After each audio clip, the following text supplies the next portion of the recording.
आदेश बांदेकर आणि सुचित्रा बांदेकर हे कलाविश्वातील लोकप्रिय कपल आहेत. मात्र आता आदेश बांदेकर यांच्याबाबत सुचित्रा बांदेकरांनी केलेला एक धक्कादायक खुलासा सध्या सर्वांचे लक्ष वेधून घेत आहे.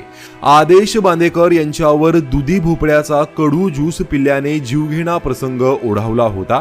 आदेश बांदेकरांचा जीव थोडक्यात वाचला आहे. सुचित्रा बांदेकर यांनी स्वतः सोनचाफा प्रोडक्शनला दिलेल्या मुलाखतीत सांगितलं, आदेशने सकाळी कडू दुधी भोपळ्याचा ज्यूस घेतला होता. त्यानंतर त्याला उलट्या आणि जुलाब सुरू झाले. तेव्हा मी नांदा सौख्य भरे मालिकेच्या मीटिंगसाठी लोअर परेडला गेले होते. तो दुधीचा ज्यूस सकाळी खरं तर मी माझ्यासाठी बनवला होता. मी स्वामींची पूजा करत होते. मला पूजेला वेळ झाल्याने मी तो ज्यूस प्यायले नाही. माझ्यानंतर आदेशने तो ज्यूस घेतला. मात्र तो ज्यूस खूप कडू होता. त्याला शूटिंग होतं, पण उलट्या आणि जुलाब सुरू झाल्याने तो घरीच थांबला. मात्र हा त्रास वाढल्याने आदेशला हिरानंदानी हॉस्पिटलमध्ये ऍडमिट केलं. हॉस्पिटलला गेल्यावर त्याला रक्ताची उलटी झाली. माझ्या आईने मला फोन करून हे सगळं सांगितलं.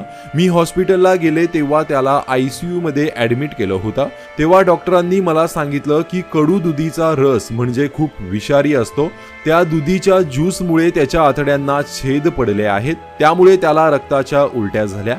त्यामुळे डॉक्टरांना ही हार्ट लाईन ओपन करून औषधं द्यावी लागली. त्यासाठी माझी सहीही त्यांनी घेतली.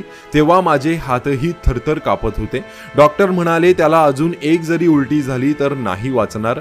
मी डॉक्टरांना म्हटलं आता त्याला काही होणार नाही, अजून एक उलटी होणार नाही, एवढं स्वामी करू शकतात. अक्षरशः स्थिती खूपच गंभीर होती, पण खरंच स्वामींच्या कृपेने त्याला काही झालं नाही. दुधीचा कडू ज्यूस पिऊन वाचलेला एकही पेशंट नाही. आदेश हा एकमेव असा आहे जो दुधीचा कडू ज्यूस पिऊन वाचला आहे. ही स्वामींची कृपा आहे, असा खुलासा अभिनेत्री सुचित्रा बांदेकर यांनी केला आहे.